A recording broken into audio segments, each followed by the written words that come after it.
جاهزين نغني ونلعب سوا؟ يلا كنداي عيدنا حكاية حلوة صاحبك وسط الطبيعة في مكان هادي ومليان أسرار بتبدأ حكايتنا، حكاية صمغ عرفته الأرض من آلاف السنين بلمعة الذهب.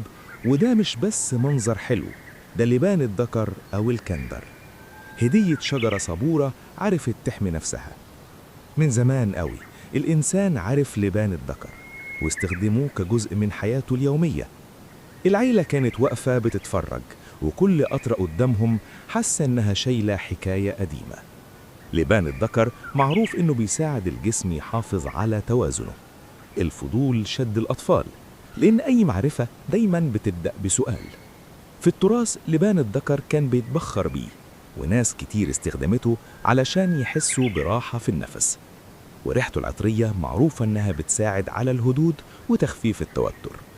الموضوع مش سحر، ده فهم لطبيعة النبات وتأثيره، وبرضه اتعرف تقليديا بدوره في دعم الهضم وتقليل الانتفاخ.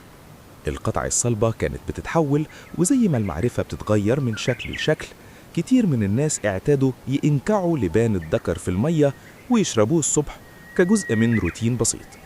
فهو مضاد للالتهابات، فهو يخفف آلام المفاصل ويقلل تورمها، ويساعد في حالات الربو والسعال بفتح مجاري التنفس.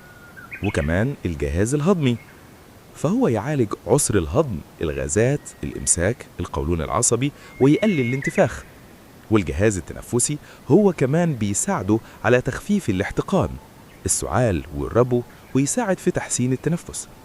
ومفيد للجلد لأنه بيقلل التجاعيد ويحسن مظهر البشرة، ويساعد في التئام الجروح والحروق. وبتشير بعض الدراسات إلى قدرته على تثبيط نمو الخلايا السرطانية، خاصة سرطان الثدي والبروستاتا.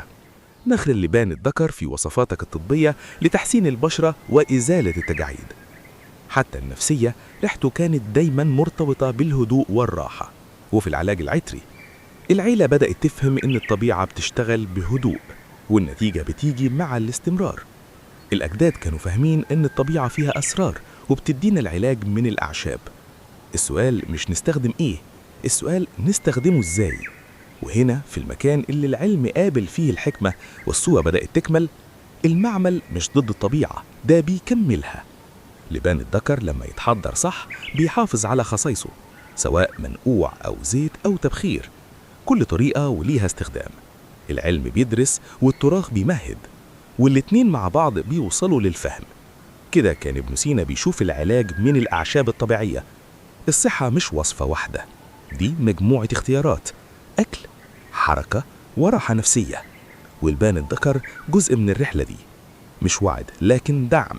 لما نحترم الطبيعة هتدينا أفضل اللي عندها، ولما نفهمها ونستخدمها صح، وده اللي العائلة كندا اتعلمته من الطبيعة.